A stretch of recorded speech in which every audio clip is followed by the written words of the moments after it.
Happy New Year, everyone. Welcome to the Joking Dolphin Gaming Podcast. I'm Mark, and as always, I'm joined by Matthew. Happy New Year. And Nathan. Happy New Year. And it's my birthday. Ooh, birthday boy. Completely forgot about that. Happy birthday. Thank you very much. What better way to spend it than with us two fools? Exactly. This is the greatest gift of all. Yeah, we'll see about that. What have you actually received? Have you received anything? Or is it will that be coming up later on? Right, I opened all my presents this morning. I got a game that I'm going to be talking about later, so I don't really want to talk about that right now. I got some port, a few cards, a bit of money, and my Facebook is absolutely going mad with people telling me happy birthday. So, yeah, it's gone well so far. But I've not. Sod. You can get a real happy birthday. Here you go. Happy birthday. Exactly. It means 10 times more than them wannabe Facebook friends. Yeah. This is the real celebration. Sorry, everybody. It's all been a lie. This is what this podcast is. It's just a celebration of Nathan's life. That's all this podcast is. Exactly. I remember coming out of the womb. Yeah. Anyway. Yeah. Okay. Does someone want to kick us off with the news? Give me some news, boys. You want news? I'll give you some birthday boy. I'll go first. Yes. Right. So there's been a study done. You know, I love my studies. About playing video games while angry makes you a worse player, apparently. I can attest to that, yeah. So this was published by the Daily Mail, and you'll never guess what game they chose to come to this conclusion. FIFA 19. Hey. Only FIFA 19, not even 20. Not even 20. Yeah, probably skimped on getting the game. You can get it for a couple of quid now, so they thought, we'll just choose that one. Anyway, the way that they did this was they got people to watch certain videos to invoke emotion. Some people watched like happy videos to make them feel good. Other people watched more horrible videos to put them in a bad mood. Yeah, the highlights of 2020.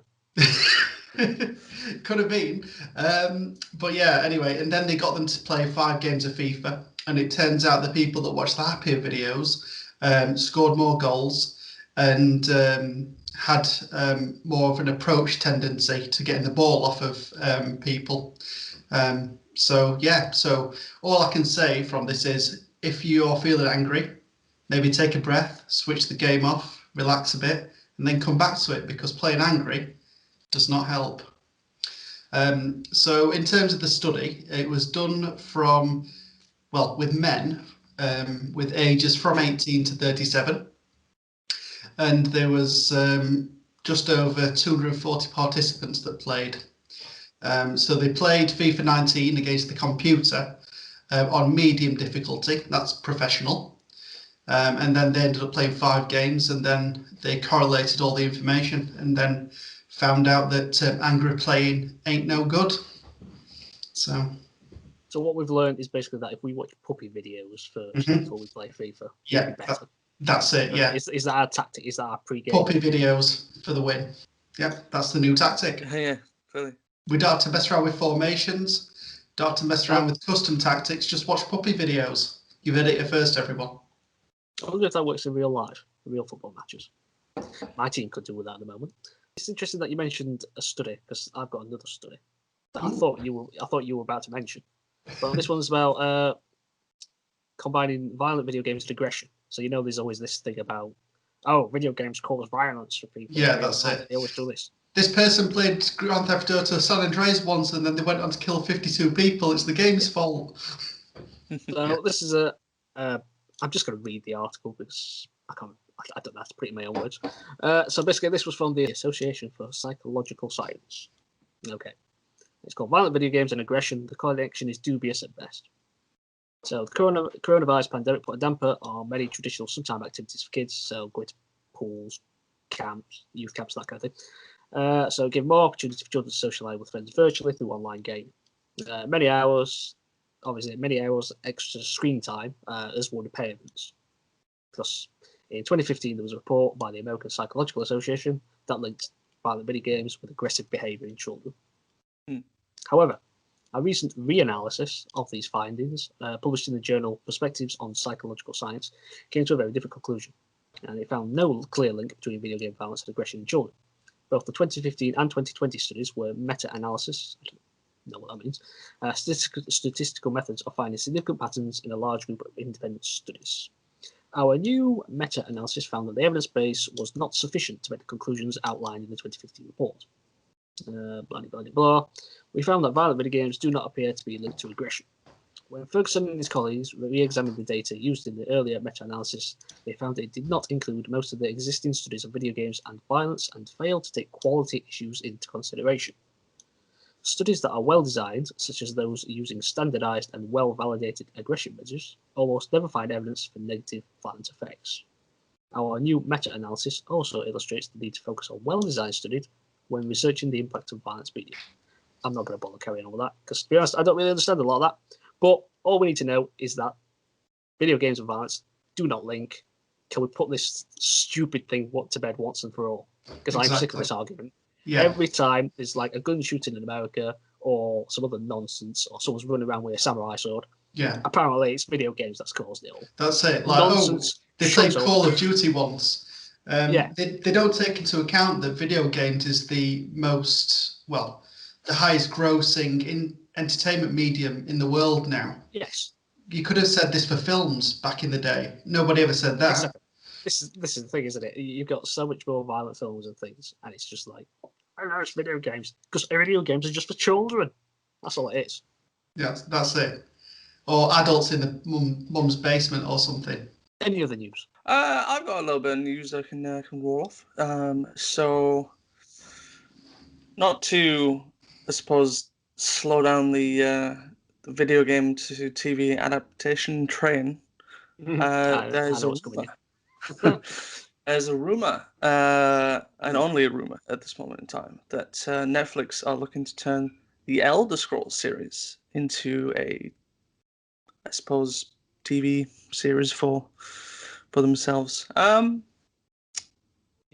this will be like the second Bethesda property after, I think Amazon got Fallout. Yes. I think it was Amazon that got Fallout. So Fallout was confirmed. And this is only just rumor. But it'd be interesting to see what they do with this, because obviously there's a lot of history with the Elder Scrolls series. Like, where would you start? I mean, they'd have to pick a character first, because there's so much they could do with it as to who they decide to go with for the series. True. That'd be difficult, though, because obviously every protagonist in the Elder Scrolls games is you. Exactly, yeah. So I think there's room to tell some really interesting stories, and there's a lot of potential to go really wherever with it. Unless they did something really cool where you could design your own character and then click play and it plays as your character in the series. What, is it like some sort of like 3D animation? Well, so everything's filmed live and then suddenly your virtual character you're just put in there, yeah. That's it. That's it. No, actually, it'll be like a VR thing. TV, yeah. You can only watch it in VR, so you're actually within the world as it's recorded. That'd be cool. Quite interesting, actually. That'd be quite an interesting experiment. I mean, Netflix have done something, not something to that level, but did anybody ever watch or play Bandersnatch, that Black Mirror episode that gave I've heard that. Yeah, basically, using your controller, your remote control for your TV, you can make decisions within the actual TV show. So it'd be good if they do something like that. Because I think it'd be like a soft entry into the universe for people that aren't really into games. Something like that'd be really cool, I think. I think it's a big ask for, non-gamers to get involved in that sort of thing, though. Yeah. But there are a lot of gamers out there now. That's true. They're clearly all at Netflix. Yeah. What other properties could they possibly get? They've got Resident Evil, Assassin's Creed, Witcher, Sonic, possibly Elder Scrolls, Sonic. Yeah, Sonic. Crazy Taxi. Get Crazy Taxi done.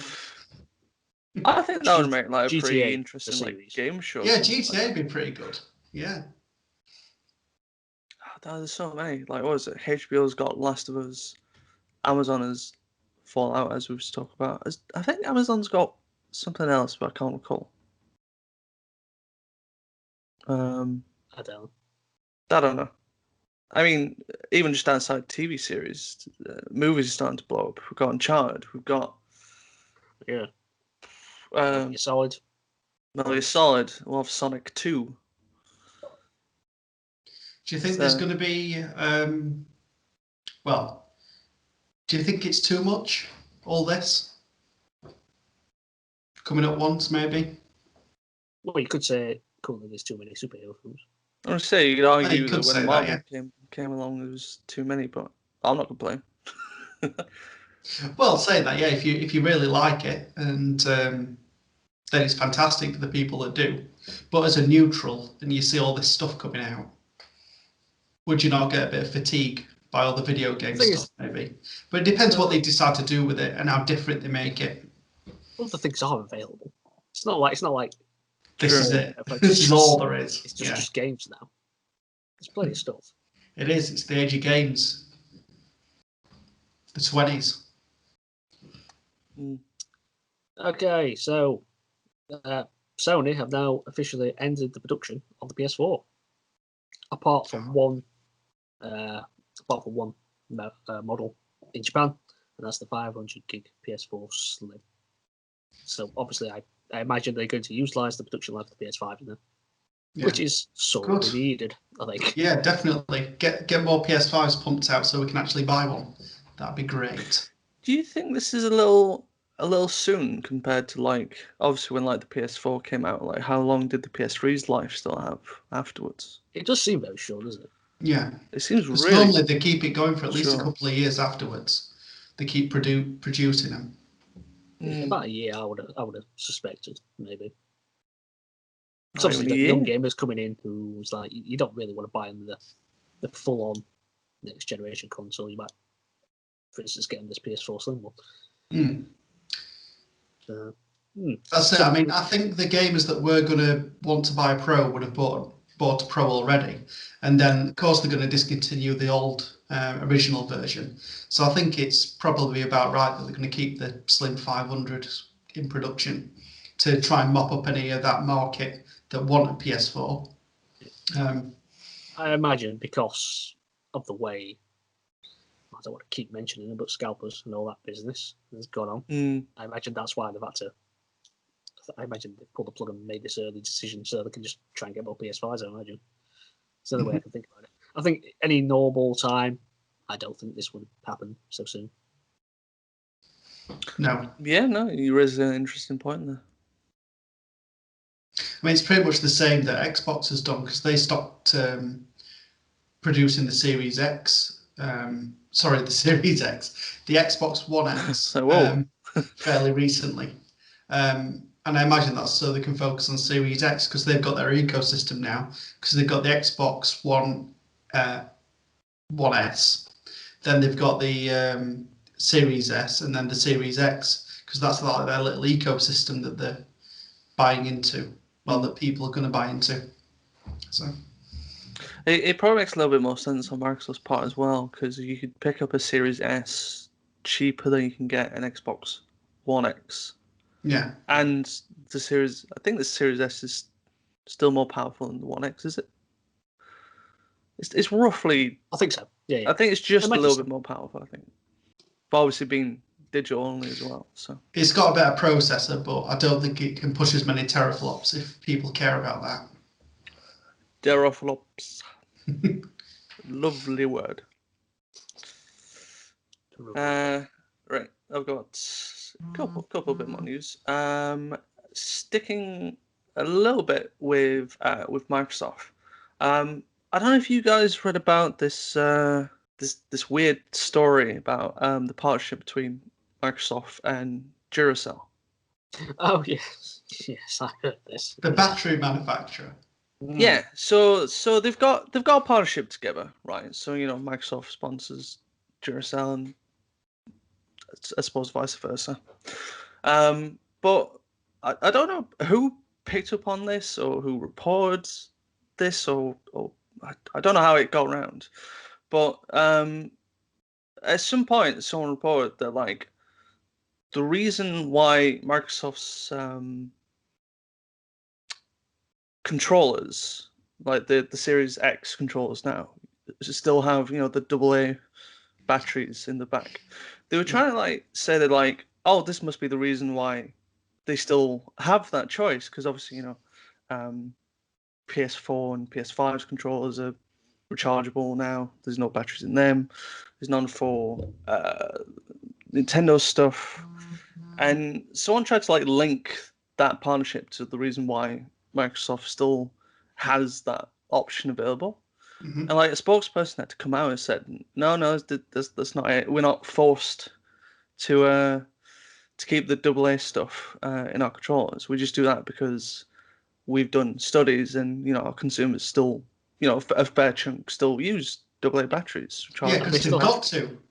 Still have the battery packs as well. So. Yeah, so there's a battery pack as well as an option if you want just a rechargeable pack. But we do this so our consumers have choices, you know, and they can be flexible in how they want to use it. And it was just weird how like somehow someone tried to link this partnership to like, oh, that's why they still got him. Oh, it's Duracell's fault. It's like, what? Even if that was true, would anybody actually care? Well, that's it. It's not going to move the needle at all, knowing that that's why it's being done. The thing is, that's the way it is, and that's it. It's not that this is going to change anything. Yeah. I mean, like, it's funny because I was reading some comments on the article on Eurogamer, and there's a good fair amount of people I still actually prefer AA batteries just because they last longer than charging the chargeable pack, which is it's a valid point against rechargeable packs. Like my PS4 controller, I think runs out after about 6, maybe 7 hours of use now, and I'm always having it on charge. So it just seemed weird where this report came from. People like to make something out of nothing. Someone's making news out of nothing. It must have been like a slow day or something. They'll link it to the flat Earth theory and stuff next. Everything's all linked. It's all a conspiracy. Yeah, the lizard people. That's it. Queen Elizabeth is the reason why. Queen Elizabeth. Xbox still needs to put batteries in the controllers. Also, other battery manufacturers are available, although I can't think of any. So. I know Panasonic's one, but Kodak. We're not advertising the agency here. Come on. Yeah, we are. They're available. This segment is Duracell sponsor. I need a lifetime of AA batteries. Okay, so Metacritic released their high scoring games of last year. That's the term. Sounds about right. Yep. Yeah. So they show the top 3 from each platform. And do you know what the highest rating game of all was? Of all time, forever? No, for last year. For last year. I'm just gonna go for The Last of Us Part 2. No, it wasn't. Hades? Nope. Oh wow. Both of them feature in this, but it wasn't those weren't top. The highest rated. Should I just tell you? Yep, just tell us. The highest so this was for the PlayStation. It was Persona 5 Royal. Oh wow! Which got 95. It's the highest of last year. Fair enough. So the other one's on PlayStation. So this is top 3 of each platform. So the second of that was Last of Us Part 2 for 93. And then third was Dragon Quest 11S. Is that right? Echoes of an Elusive Age. Yes. That got 93 as well. Wow. No questions. And then for Xbox, number 1 for Xbox was Dragon Quest 11S Echoes of an Elusive Age. That got 91. The second, this scored the same, but it's marked as second. And that was F1 2020. Oh wow! Xbox was second with 91. Fair enough. Must be good. I know the F1 games are pretty high. Yeah, this last one I've got this one, but I've not really done much. Well, I started playing it and then it crashed, so then I'm going to have to start season again because I didn't even get into the first race. And then third on the Xbox was Ori and the Will of the Wisps. Oh yeah, I can see that. Yeah, it's got 90. First for the Switch was Hades, which got 93. Second was Ori the Will of Wisps, which also got 93. And then third was, can you guess? Ooh, Probably the biggest Switch game last year, maybe. The biggest Switch game. Oh, I know. Was it with Animal Crossing? Yeah. Animal Crossing New Horizons. I was thinking. I was thinking Paper Mario and the Origami King for some reason. I don't know why, but I had Hyrule Warriors, but I quite like the PC one. So the top PC one, 93, was Half-Life Alyx. Ah. No, I can see that. Yeah, I can see that. Second with 93 as well was Hades, as you just mentioned. And third, do you know what third was? Among Us. I'm really pleased with this one. Third. Microsoft Flight Simulator? Yes. 91. I'm desperate to play that game. So yeah, that's the top rated games apparently according to Metacritic of last year. Not bad list. Nah, I want to see them reveal the user score ones because that'll be more interesting. Oh yeah. Yeah. Last of Us ain't gonna get anywhere near. I'd like to look at the worst ones. I should have done that. Should have. Yeah. We should do that. We should stream us playing the worst games. Do some research quickly while we're. That'd be great.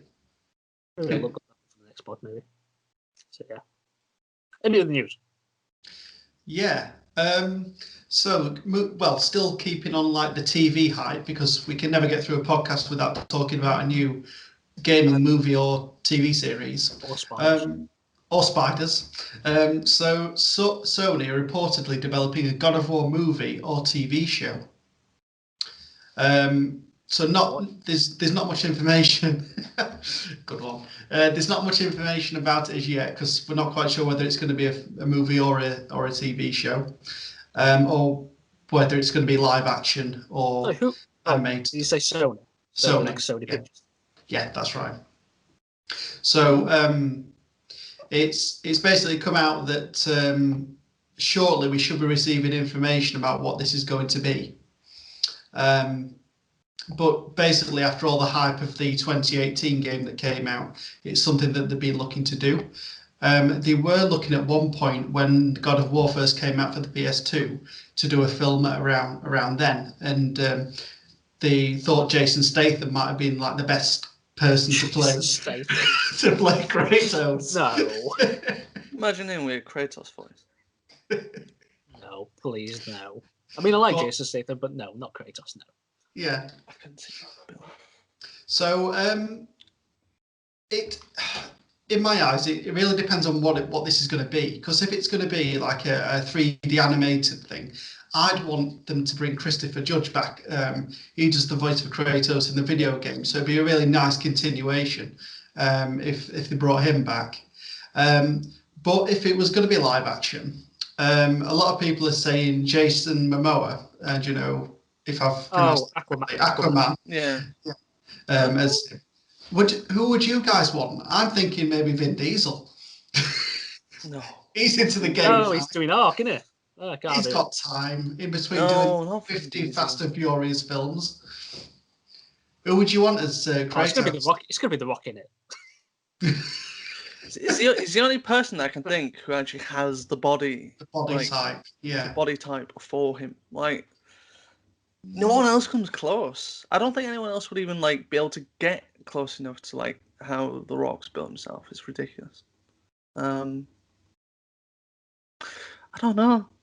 See, I've still not played God of War, so I can't really say much on like who I'd want. I don't know who else could. I can't. Dave Bautista. Well, that's a shout. I see. We were just going through wrestlers. Yeah, that's it. Triple H. Big Show. Big Show. The Kratos in between God of War 3 and the new God of War that's just let himself go a bit. That wouldn't be a bad one for like maybe like an enemy type, having like Braun Strowman as like some sort of enemy, because he's a massive dude and he's absolutely ripped. It'd make for an interesting like enemy if anyone like looks Sony. like. Get on the blow to us. Yeah, it's all up here, all the ideas.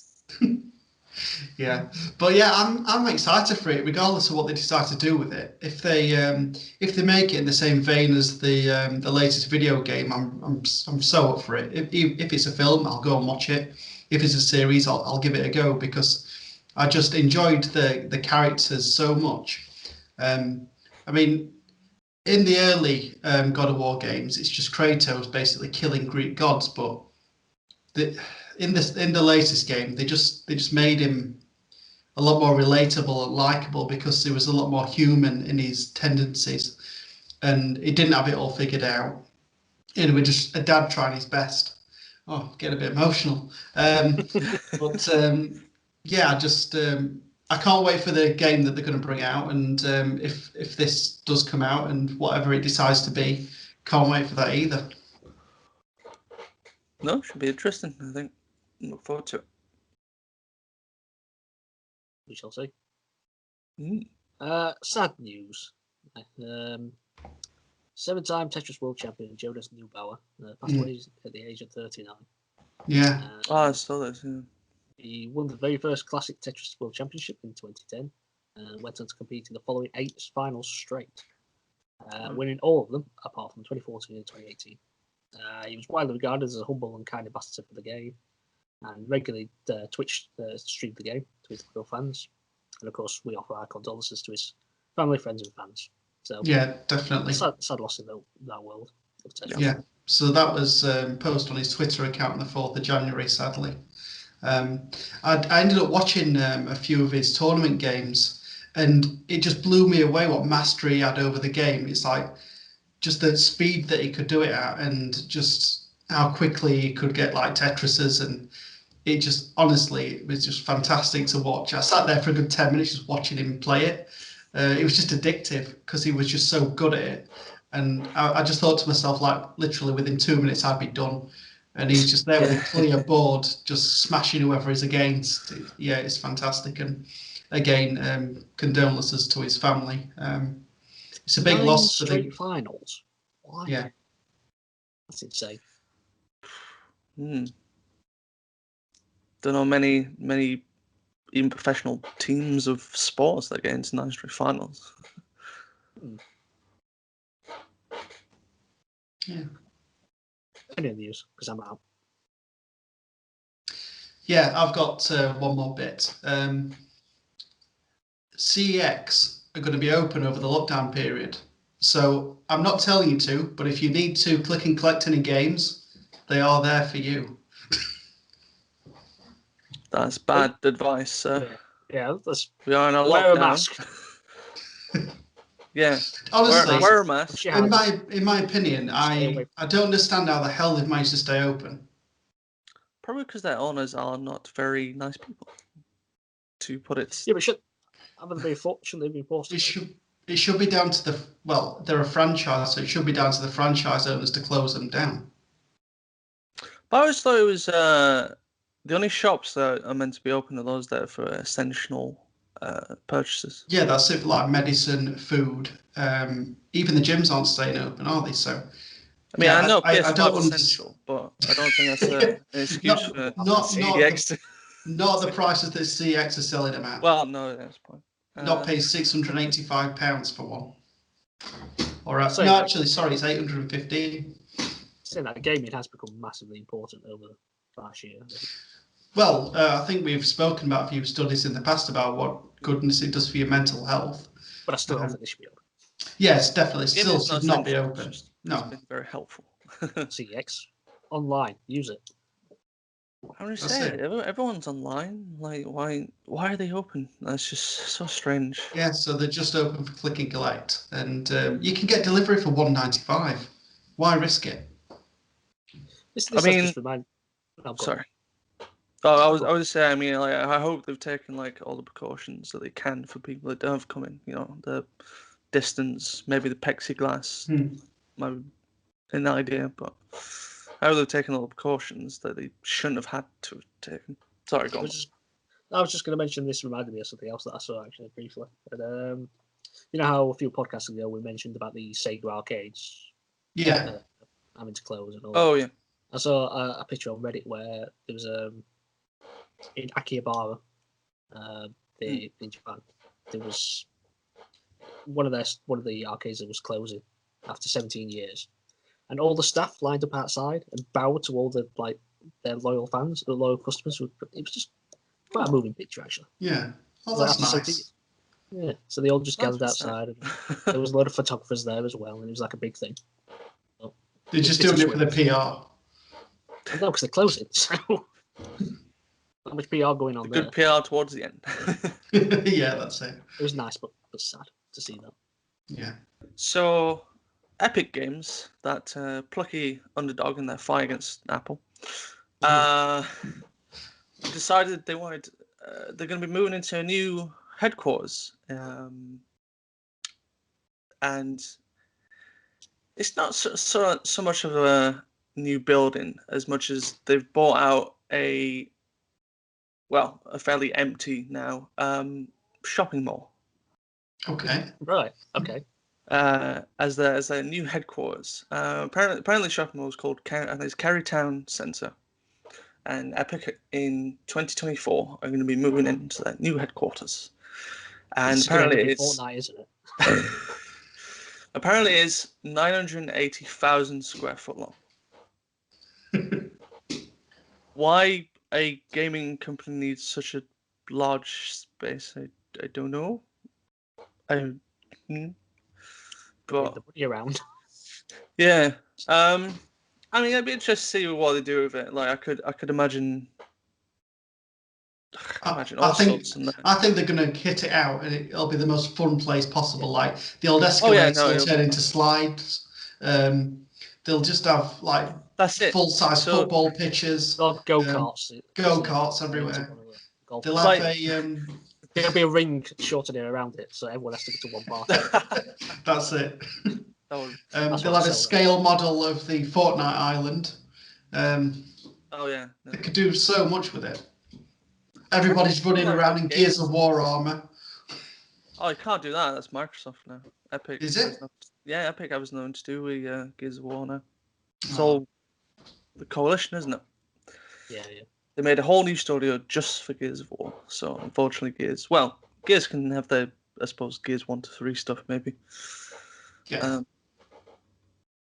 It just seems ridiculous. Like I've seen some I suppose like MTV Crib style lookings to like other studios and stuff. Like the one in who's it? DICE. I've seen the one in DICE. Or the one in I think they're in Stockholm. I think could be wrong, but theirs look pretty cool. So they've got like almost like an entire apartment where it's like every floor is just a new thing.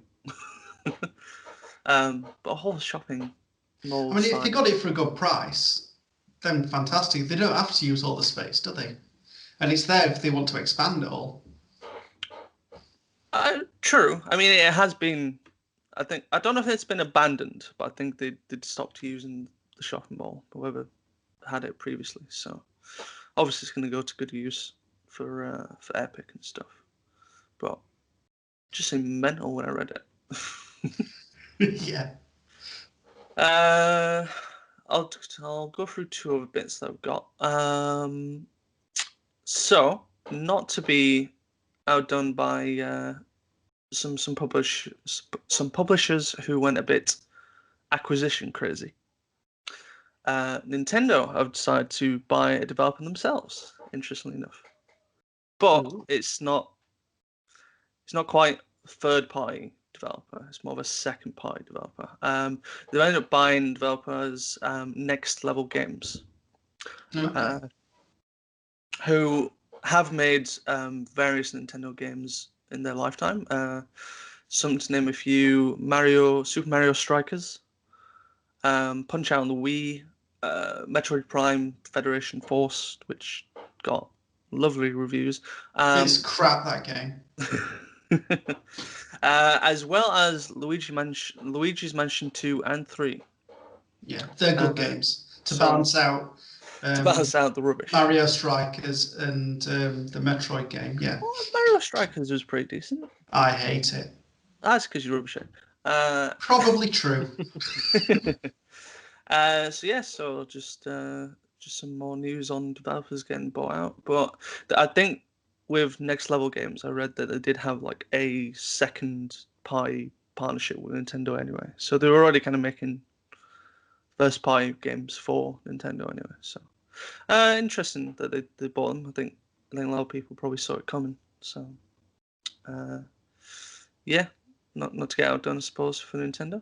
And then the only other big news that I read yesterday was that according to the Entertainment Retailers Association, the UK games market had exceeded 4 billion last year, and that's the first time it's exceeded 4 billion. So not surprising. Yeah, the video games industry is burning as bright as ever through terrible times. Yeah. This is probably the perfect time for it, isn't it? I mean, everyone went nuts about Animal Crossing. Everyone's just had a lot more free time to divulge themselves into video games. So, yes, it's pretty big news and just keeps getting bigger and bigger, doesn't it? Yeah, Every it just single keeps year. the video games industry keep on getting bigger and among everyone else that seems to be falling at the moment. So in conclusion, gaming, great. Yeah. Gaming is good. Shall we have a question? Yeah. Yeah, we can have a question. So the question is, what is your 2021 gaming resolution? Go on, Matt. You've done this on purpose. Or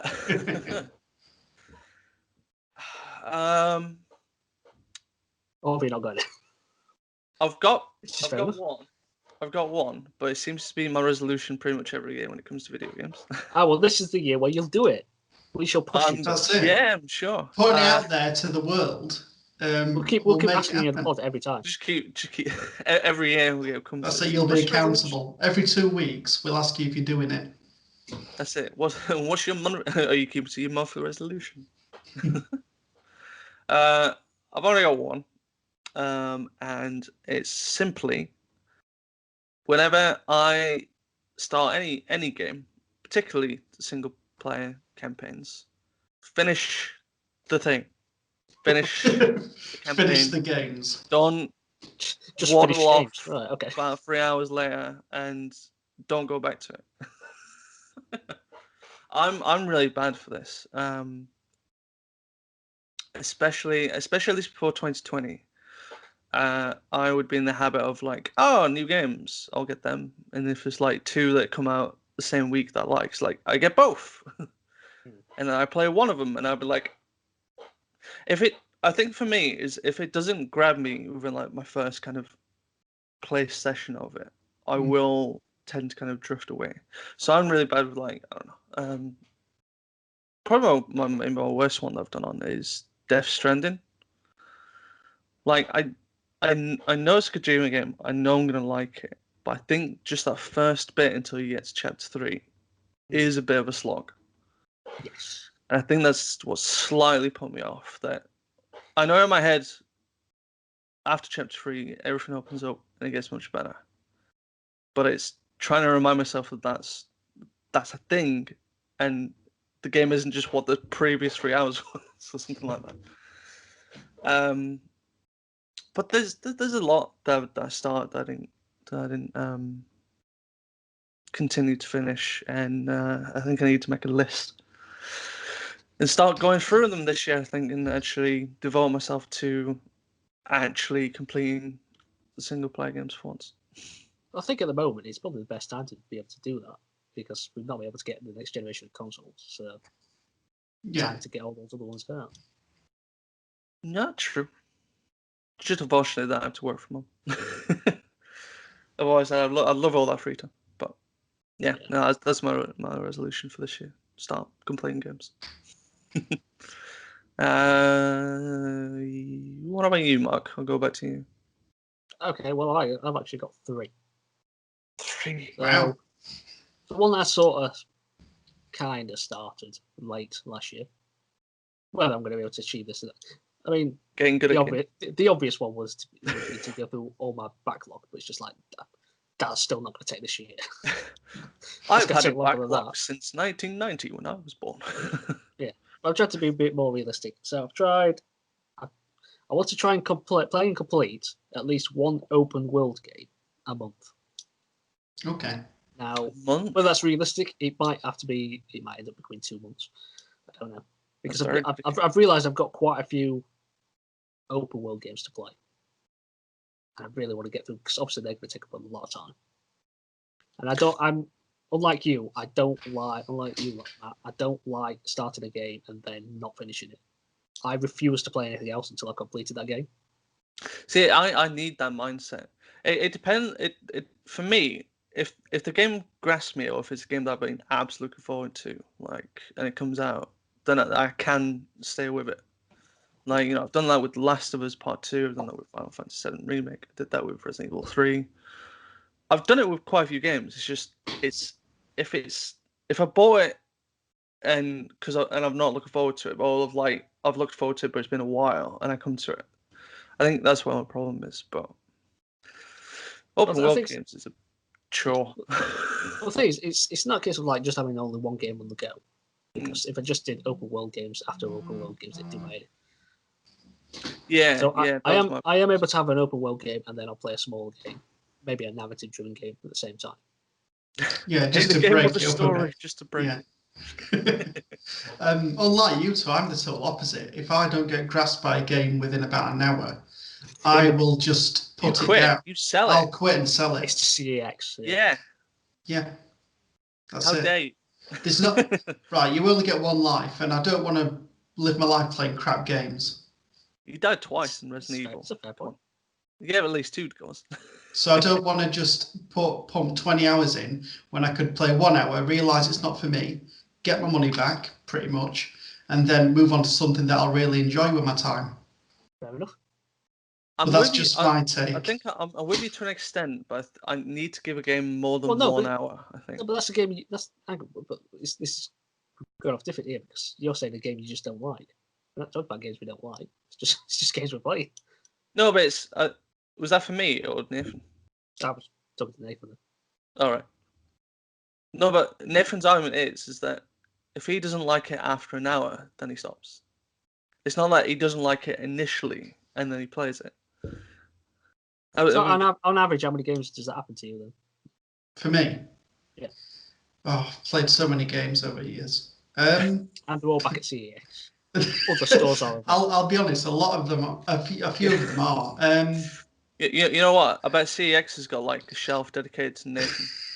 These are the games he's returned. I'd probably say... he's another one on the Nathan shelf. Oh, he's back again. Get ready. Put that back on the Nathan shelf. You should see some of the receipts I get from him. They're this long, just full of stuff that I trade back. I'd say about 1 in 4 games that I decide not to go with, and I'll... 1 in 4? Yeah. What of all the games you play, you say you don't like? Yeah. Because something could grasp me about a game.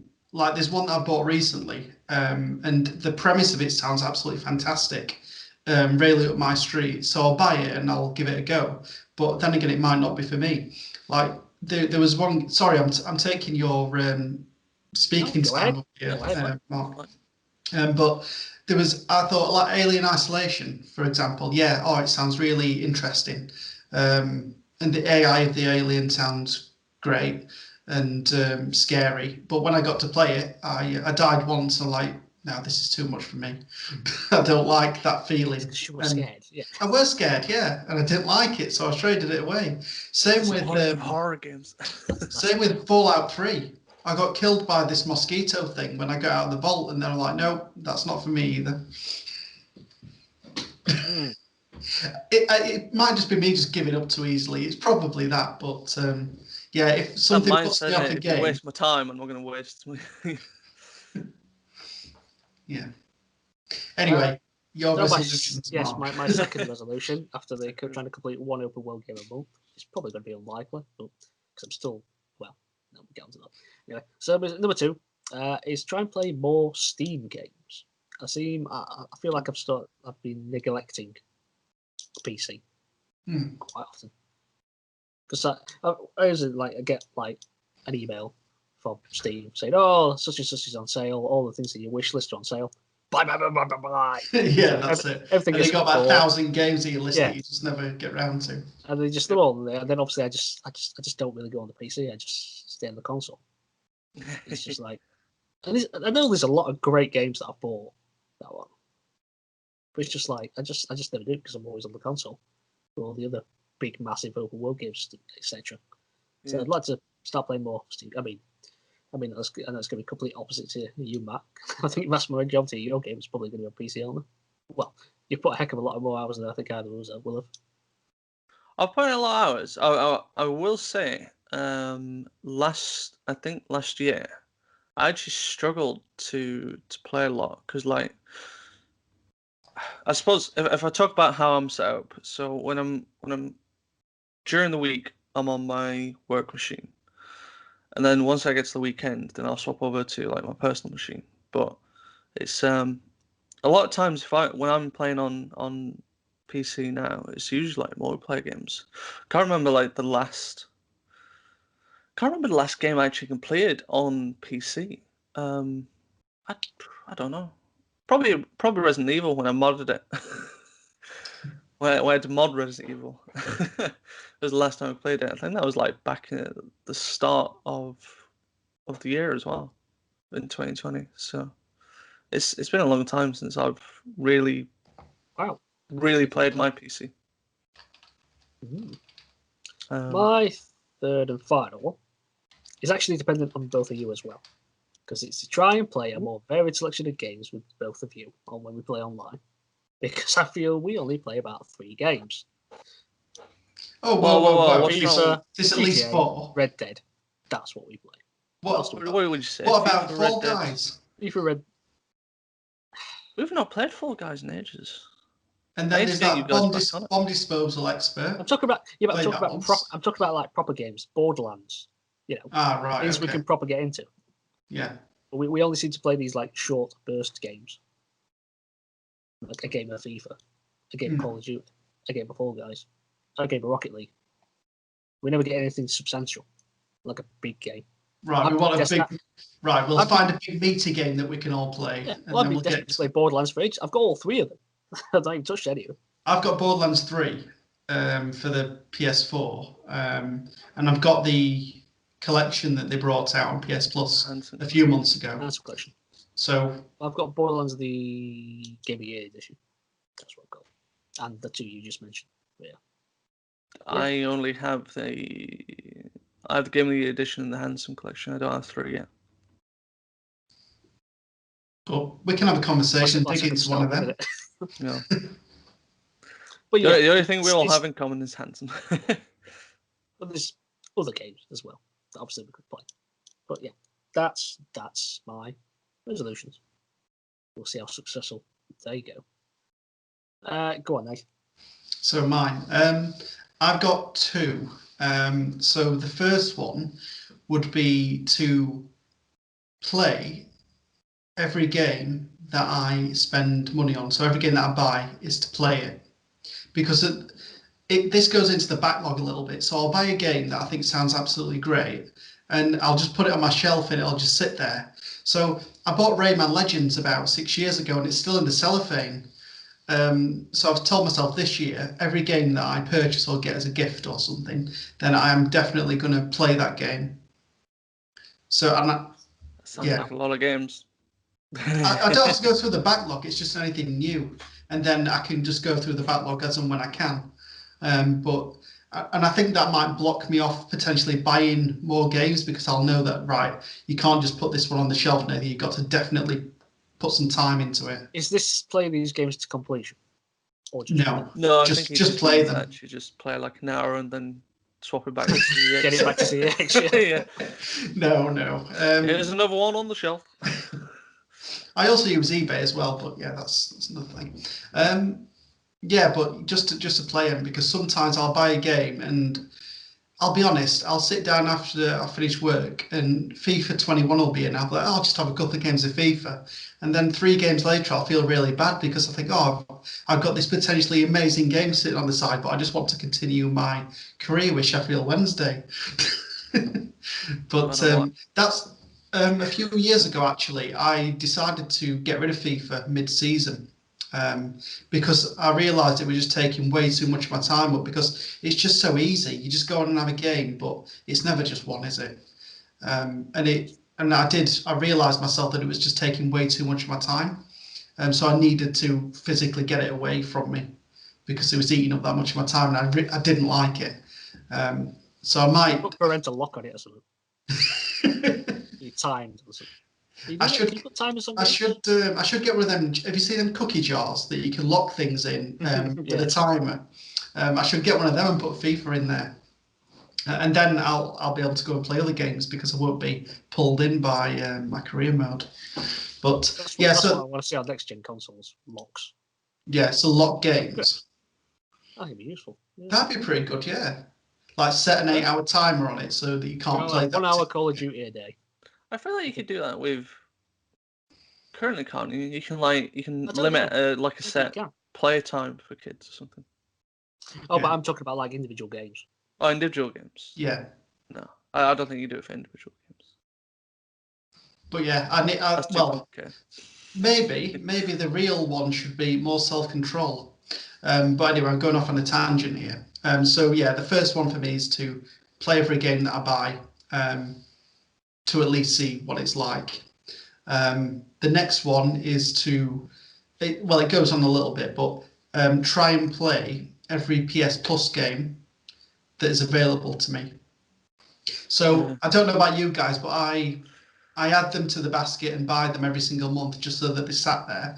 But it's rare that I ever dig into them and actually play them, so I forget what's there. I know when we did the last top of the pod on the PS4. Best game in the PS4, the best exclusive on the PS4. We talked about Until Dawn, and I didn't know until a couple of days ago it was actually on PS Plus, and I've got it ready to download. So I've got that downloading. It's just things like that I might miss because I'll just keep them there and not really look at them. So maybe every month I'll download the couple of games that are there if I've not already played them and just give them a go, see how they are. In my noise is when I buy these games digitally, and then obviously just never get around to playing them because of the backlog message, and then suddenly those games end up on PS on Plus. sale. I could have just waited. Yeah, that's it. Because I never actually played it for PS Plus, so that's an annoyance. Yeah, but they're my couple. So yeah, play more games basically.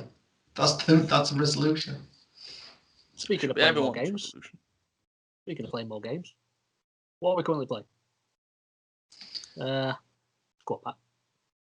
Me again. Have you played any games? I've played the one game.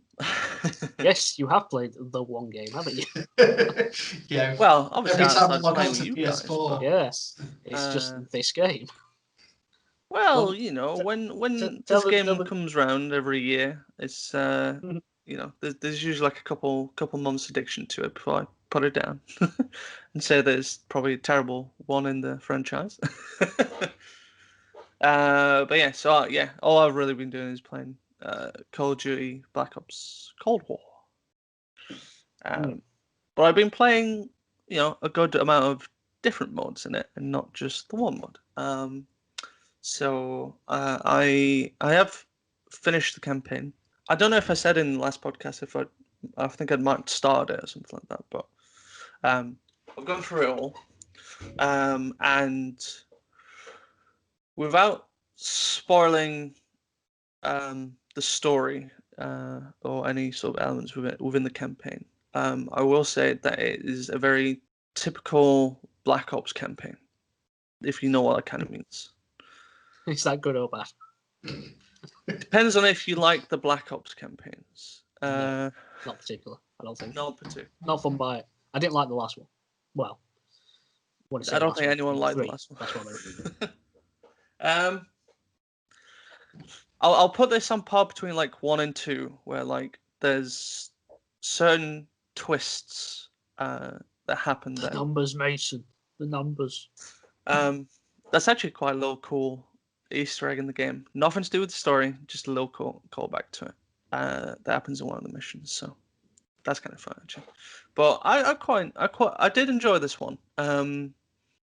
It's like they've tried to be a little bit more serious. So like how like Modern Warfare, the rebooted one. I thought it was quite a good campaign. I thought some of the missions were quite cool, like the roaming the house in dark and doing the whole night vision thing. I thought that was pretty cool. Yeah, that was a really that was really like a standout mission. Yeah, that was a standout mission. I was blown away by that when I came across that. Yeah, no, that was it was handled really well as well. So I don't think Cold War has anything quite that on the same level, but it's quite consistent throughout. Like all the missions seem to be like decent to good rather than having just one bad mission. And then one towards the end is a bit of a mine, but I'll just not say any further on that one. So outside the campaign, when I finished that, doing quite a bit in the multiplayer as well. I just finished, so they've added like a couple of new weapons, sort of mid-season. But rather than getting them within the battle pass, which I've completed, you have to do certain objectives to get them. So like they've added this new shotgun called the Striker, where I think you have to get 3 kills without dying. You have to get like a 3 kill streak basically. I don't know if it's 15 times or if it's in 15 different matches. It's one of those. I've not quite started that one yet. I've actually just finished the one for the sledgehammer melee weapon. But to get that one, you have to get 2 quick kills with the knife in 15 different matches. And that was a hellish time. My kill death ratio suffered a lot because I was just running around with a knife, just trying to like flank the opposition team, just so I could try and find 2 people standing together, probably sniping like idiots, as they do. But a lot of it was really hard. And the only map that I actually found that I could sort of get away with getting 2 quick kills quite successfully was on Nuketown. Because Nuketown is to Black Ops what like Shipment is for any Infinity War. Sledgehammer did it with World War II as well. They brought Shipment in. Best level ever. It's not. Yes, mate. I'm just sick of dying. I just love the crazy mess that it is. Well, I will say, I think somehow Modern Warfare 2019 made Shipment even worse. I don't know how they did it. I don't know if you played Modern Warfare's version of it. I've seen it being played. I think they did some redesigns, didn't they, where they left bits open, which nobody. Yeah, so like something like that. Yeah, so like classic Shipment, you'd have kind of your 4 cores, and then like I suppose the cross in the middle of the map's open, to like run in. You know, you've got your little hidey spots and whatnot. You've got certain containers that you could go into that you can like camp in, because you're a waste of space. But then like each quarter, so we'll say like the north and south quarters that meet up, would have like some sort of shipment that is kind of closes off between them. So you have to kind of like go around and have you fight there. So Modern Warfare's version, they had those opened up. So like essentially now the whole map is kind of open, other than they'd closed off the west and the east shipments, so they'd slightly changed it around, but it was just so confusing. Like, why have you done this? Why can't you just keep it? And then they added verticality to it as well, because some shipments on top, you can get on top as well. Just like campers up there, I imagine. Lovely campers. Just throw a grenade in. It's great. Oh, Semtex. Went off a tangent. Yeah, so Nuketown was like the best map that I could get my double kills with knife quickly.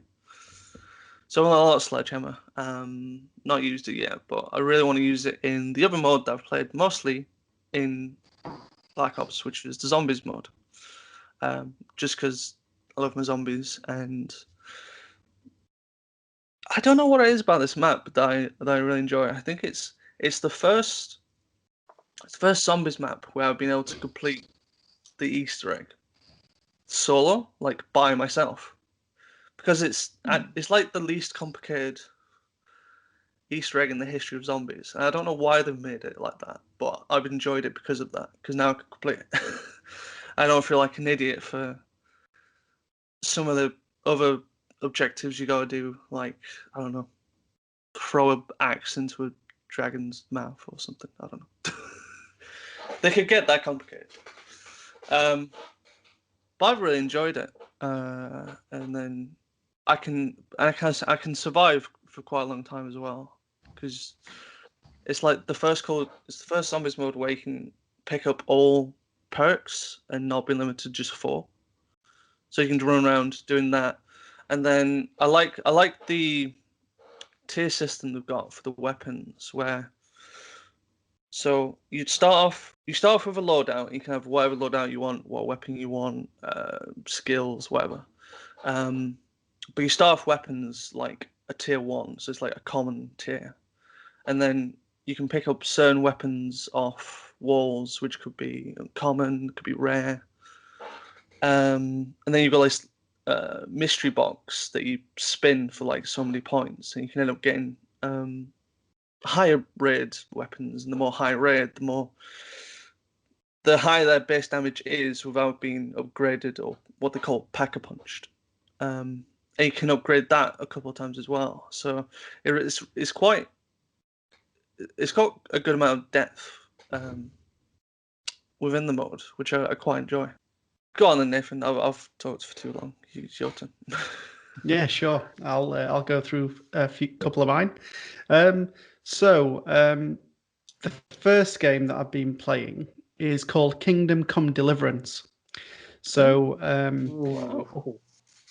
this is a game set in the times of the Holy Roman Empire. So there's quite a lot of infighting. And you play as the son of a blacksmith called Henry. And when the game starts, you wake up a bit late, a bit hungover, and you've got to go and help your dad because you've got to make this sword for this kind of guy that's royalty, pretty much. So your dad sends you into town. You've got to get some money from somebody who owes him. Then you've got to use that money to get some coal for the fire to forge the sword. And then you've got to get like the sword handle from the castle. So there's a few tasks. Okay. So the first bit of the task was me trying to convince this drunkard to give me the money that he owes my dad. Anyway, I end up getting beaten up by this drunkard, not getting the money. I end up going back to my dad with my tail between my legs, ask him, say, "Oh, I'm sorry, I got beat up. He's not going to give us the money." And basically, he gives me enough so I can go and get the coal, get the handle. In between that, I have a little session with this sword master. So he teaches me how to use a sword. And what happens is we make the sword for this guy. And in between that happening, our town gets attacked. My parents get killed. And I run away on this horse as all my family and my girlfriend scream in the background, and I just leave them with the sword. Well, very noble of you. Yeah. Anyway, I managed to eventually get to this safe place.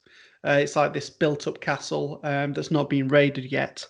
Anyway, I finished this cutscene, and after the cutscene, this happens. I don't know if you can see this, but they've not got any heads. Okay. So, all right. So the game gets glitched, so nobody has any faces or heads. The cutscenes are still playing out as normal. What platforms is? This was on Xbox One. Wow. And I get into the kitchen because they want to get me some food because I'm starving after my long journey. And at that point, the game crashes and it restarts, and then eventually they've got faces again. So like, oh great! But I had to replay some of it because it crashed.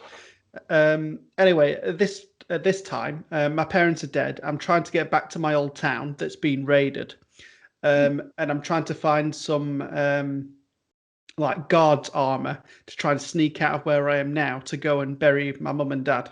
So that's where I am at the minute. So I'm not too far into the game, but yeah, it's all gone a bit peaked on. But it's well, when I were playing it and my wife were watching me, she's like, "Oh, what's this? A crap version of Skyrim?" I thought that was quite funny. Brutal. Yeah, but I'm enjoying it so far. It's quite good. I know that game is supposed to be like notoriously difficult. Like it's supposed to be ultra realistic. Yeah. Like I've heard about that. You have to keep on top of like your hunger and food. Yeah, that's so you've got to make sure you eat enough food, drink, sleep enough. Well. Yeah, that's it. So there is that side of it as well. Diseases, probably something like that. Really. Mm. Yeah, it's like playing Oblivion on like realistic or something. Yeah, so when you get shot with an arrow, you start bleeding and you've got to patch up the blood, otherwise you'll die eventually. It's stuff like that you've got to try and keep on top of. Because when I was running away from the town being raided, I got shot with a few arrows. But look, there's no fast travel, is there? I don't think. Not that I found so far. No, you've got to travel everywhere. Yeah, but the horse has got pretty good stamina, more stamina than Maxwell has on Red Dead 2. So that's good. Is there a map? I don't think there's a map either. There's a compass or something. Yeah, there's a compass at the top of the screen, and then that kind of shows you where you need to be. So you just got to follow the compass to get to the areas where you need to be. I don't think there's a map, so to speak. No, not from what I've seen so far. No. So yeah, I've stolen some stuff from this encampment, like some arrows and a shield, and I'm just trying to find the rest of the armor that I need to try and escape. But so far it's quite good. The story's quite compelling. I think it's going to be like a rags to riches redemption story, which is never bad. So it's good. But yeah, I'll continue playing that. I've been continuing playing Ori and the Will of the Wisps. Still an amazing game. I'm a bit stuck though. So at the minute, I refuse to watch a walkthrough. I've said to myself, I'm not going to do it. Not this time. So I'm a bit stuck at the moment, but I'll eventually get through to the next bit that I need to be on. But I'm about 3 or 4 hours into that one so far. So another game that I've been playing, one that Mark really likes and he's waxed lyrical about, is Tony Hawk Pro Skater 1 and 2. Finally got this one. So this was actually one of my birthday presents, and I played it this morning. Yeah, I really enjoyed it. I like. I went straight on to Tony Hawk Pro Skater 2 because that was my first one and the one that I'm more nostalgic for. Going into that first level, like the hangar, they've just recreated it so beautifully. It's like if subsequently I have played the original couple of games, so it didn't really blow me away as much because I didn't have that time in between not playing it and playing this game. But if I'd not played this game for about 18 years or so, or however long it's been since you would have played it, I'd have been absolutely blown away because they've got the same music. I mean, they've got newer tracks as well, which I think mix in well with the ambience of playing the game. But they recreated it so faithfully, and they brought the graphics up. And the one funny thing that happened is, do you know when you grind across the helicopter and it kind of smashes out and opens up that snowy bit? As it was trying to fly away, I jumped through it and saw a bit of the innards of the helicopter. That was pretty weird. What I have found on this game though is that when you fall over, you feel it a lot more. I don't know if you'd concur, but when you hit the ground, it just feels like it's got so much more weight to it than it used to. But you get up quicker. Oh yeah, definitely, because it does that rewind thing. Yeah. So that's pretty cool. But yeah, really enjoying it so far. I've only played about 3 rounds of it. But yeah, the controls are still as tight as they ever were. And it's still a really fun game. So yeah, be playing that. And the last one this is a bit of a blast from the past, is Devilish Brain Training. Oh, wow. So, okay. I'm sure quite a few of you will have played Dr. Kawashima's Brain Training on the DS back in the day, maybe. And he had little exercises to help you with your memory and concentration. And it's pretty much a continuation of that. So it's a group of mini games to help you with your concentration and use of your short-term memory. So, for example, there's a game and it comes up with like a list of maths questions. Pretty simple, like 8 plus 2, obviously equals 10. But then you've got to remember that answer and it'll come up with the next question. So you've got to answer the last one that was up next. So it's like kind of one step. And then eventually as you go up the levels, you've got like 2 steps. So you've got to remember the answer from 2 questions ago. And then you go so on and so forth. So it can get quite challenging because it'll go up in steps, but then it'll go up in speed as well. So you get to answer them a bit quicker. So when I first did that test, it told me I got the brain of a 70-year-old. Now, I don't know what to think about that. I think that's pretty bad. I think 80 is the maximum age that you can get. So, and I wasn't quite that bad. And then it gave me an F for my effort. And there's all sorts of other like little mini games as well that you can play. So it'll come up with like it'll say the color as a word, but you've got to say the color that it is. So the word it'll come up with like the word black, spelt black, but it'll actually be in yellow. So it kind of tries to throw your brain off a little bit. So yeah, it's just like loads of little fun games like that, and it really took me back. So I've been playing that a few days. So every time you play it, you log in, you stamp it, and then you do your little tasks for the day. It's only about 5 to 10 minutes, but it keeps you sharp. Well, hopefully it keeps you sharp. Yeah, I'd be really enjoying it. It's pretty good as well because like when you do it throughout the day, it's like the more stamps you get, you start unlocking like other little mini games to do as well. Yeah, that's it. Yeah. So there's an incentive to always log on every day doing this test, and then I always loved doing this Sudoku on it though. That's all I used to play before. Yeah. Oh, it's good. Yeah, the only other games that I've been playing the last couple of weeks has been pretty much been with you guys. So we had a nice game of Prop Hunt on World War II a couple of weeks ago, so that were really fun. FIFA as always. We didn't get totally demolished other than that one game, but so that just showed us how much we need Mark in the group. And I think that's about it. I think we played a little bit of. Did we play a bit of Red Dead? I think we might have in between there. But yeah, Christmas probably did. Yeah, Christmas probably did. That's about it. The only other thing that I've got is I've bought this game called Deliverance to the Moon. Ah. So yeah, that's a horror game, isn't it? I'm not sure. Looking at this space person's visor, it does look very horrifying. Looking at the back, looks a bit. I think I might have seen a let's play of it. It looks bizarre. Yeah, because it's like set in an apocalyptic future where Earth's resources have gone really scarce. So we've got to try and get them from the moon. But yeah, I actually only got this yesterday, so I'm definitely going to play it. Otherwise, I'll have failed my resolution already. Yeah, so I'm looking forward to playing that. I'm sure I'll be talking about it very soon. So, what about you, Mark? Well, I can't say I've played anything new. It's just things that I've previously played and I've just jumped back on for reasons. Don't know why. I carried on with my Skyrim thing that I started recently. The Whiskers of Biddlefort and his adventures around Skyrim. Yep.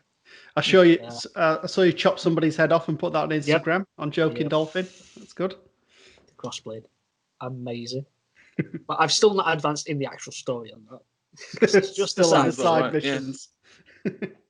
So yeah, that's good. I don't know why, but for some reason I jumped on Call of Duty Warzone. Ah. Ooh. Now, so because I've not played it in so long, it inevitably came up with some random cutscene at the very beginning that I didn't have any idea what was going on. There were a ton of pop-ups on the menu just telling me, "Oh, the new flashy things happening." So I don't care.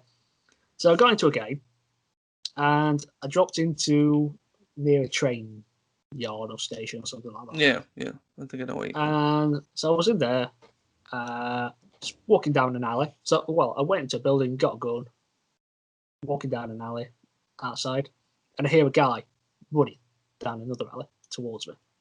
He's like, right, I'll just stay here and just wait for him. He runs out, I start peppering him. He gets 3 shots on me. Guess who dies? It's not him, is it? And that just reminded me why I dislike Battle Royale games. So I just switched that back off and just didn't go back on it. Just they're just not for me. They're just really. Another game that I jumped on that it's a long time since I played, which is really good, was Hotline Miami. Oh yeah. So if you don't know what Hotline Miami is, it's a very fast-paced action top-down. Think of it like the original GTA game. It's like top-down animated. And basically, what you're going to do is you're playing as a bloke who's maybe been manipulated somehow, possibly, and he's got to go into like gang hideouts and just wipe everyone out, basically. But it's quite difficult. That I quite remember. But it's not a game that, because normally I'd be like, oh, this is too difficult for me. That's it, I'm done. But I've got to like me. Yeah, I've got to like the 4th or 5th level where dogs have appeared, and I'm struggling, but I don't want to quit there. I do want to carry on, but you have to like do everything in one, don't you? It's like you have to clear out the entire level. Yeah, it's almost like you do everything in kind of one motion sort of thing. Like you don't stop in a weird way. I've seen playthroughs of it. It's it does look good. I don't know. It is good, but it's like you have to be accurate for everything in like a level. It's like you can't mess up any bit of it. And it's like the enemies are really quick, and they can shoot you from long range. It's like because they can run at the same speed as you do. Yeah. So it's like because the camera doesn't show that far ahead because it's top down. You never quite know what's up. So you might be going down a corridor. There's a person at the end of the corridor who just chases you down the corridor. It's like and then you're legging it, and then a dog comes out and takes you out as well. It's like instant death. But it's good. But it is one of those games that's a case of just give it one more go because it's very quick to restart. Yeah. As soon as you die, that's it. You can restart it almost immediately. That's good. Violent, but very good. I do like that. But I'd like to get back onto that. Another game, the final game that I've only played really on mobile. Now I don't really play a lot of mobile games, but I really love this game, and I discovered you can get it on console now. Well, I knew you could get it on Switch, but I found last night that you could get it on the PS4, which surprised me. Now I've mentioned this game to you too, and that's Pocket League Story. Oh, So Pocket League Story is a pixel animated football simulation game. Well, football management simulation game. So you take charge of this little group of pixel animated players, and you have to run the club. So you choose all the tactics, formations, you buy players, etc., and you upgrade their training ground, etc. Now this is from a company called Kairosoft. And they've done a bunch of different. They seem to do a lot of these pixel art management sims. Yeah, I like. Which I do want to try them, but this is the only one I've really got into. You should try which one is it? The game dev one that they've done. One way to like game dev story, isn't it? Yeah, that one's good. I enjoyed that one. Well, Pocket League Story, mate. I only discovered this last night about 11 o'clock that it was available. I was like, I'll just have 5 minutes on it. Before I knew it, it was 1:30. I'm still playing it. Longest 5 minutes ever. So just one more match. Just one more match. It's That's really how it fun always game. goes. Upgrade that training ground just once more. It's a really good game. I think it's because it's I love simulation games, but Yeah. One simulation game that I've never really managed to actually get into that much is Football Manager. Because I think it's so overly complex. It's too much of a simulation, if you ask me. It takes forever just to get into the league. Football Manager. Just like, it just takes too long. You have to simulate all these like nonsense bits before you actually get to a game, and it's just I just don't care. There's too much going on. Whereas this is just like pick your team, you jump into a league or a cup match, you pick your team, you do your stuff, upgrade your facilities, train your players. That's it. That's all you really need to do. It's so simple, and it's just very addictive.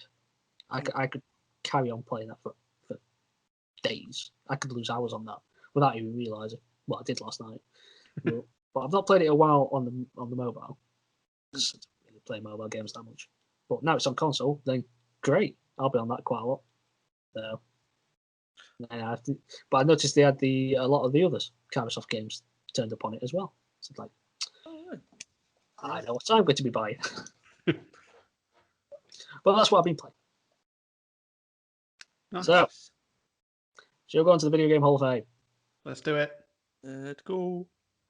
So, this is where we take an in-depth look at a game of high-quality historical importance and induct it into our Panther games we feel deserve special recognition. Our inductee in this episode was first released in 1991 in the arcades. Developed and published by Capcom, it's Street Fighter II, The World Warrior. There it is. But which one? Street Fighter 2? Street Fighter 2 Turbo? This is the one thing. Street Fighter 2 Super? This is the No, Street Fighter 2. Get it right. This is where all this. Sorry. As far as I'm concerned, the only Street Fighter that exists is the one that was in the arcade. Yeah. The real one. Well, the arcade. Well, the real one of each individual iteration. Well, I only remember the OG Street Fighter 2. Oh, yeah. Still not one. Right, let's get this out of the way. Who was your favourite character? I don't think I had a favourite one, but I think Ryu was probably the one I played most of. Yeah.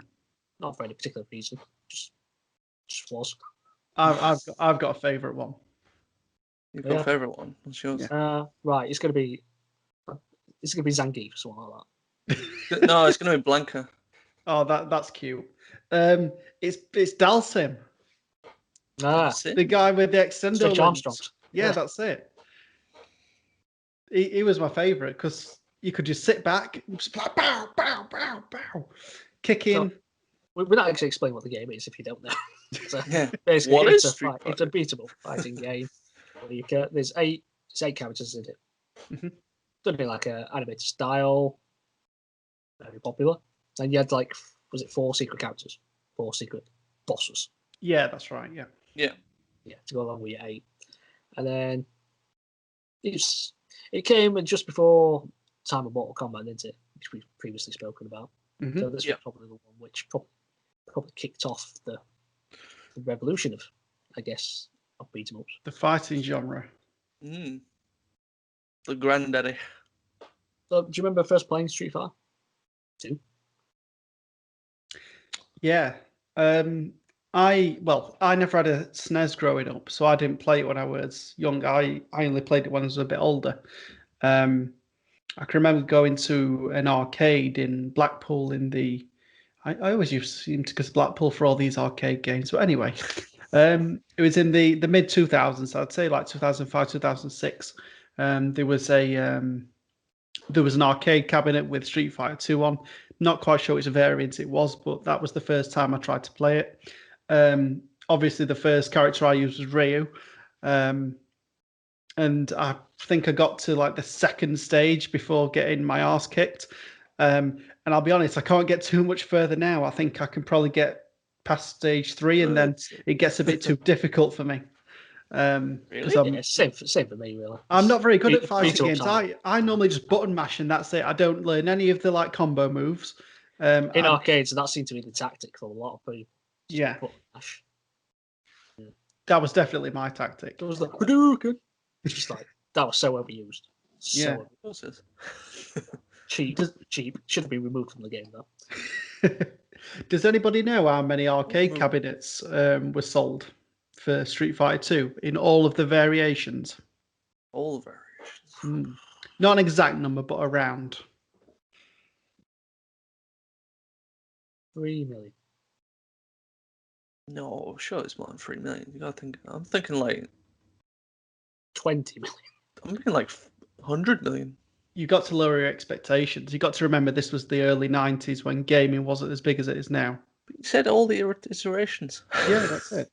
Well, it was more than 200,000 arcade cabinets that were sold. That seems really low. Yeah. Well,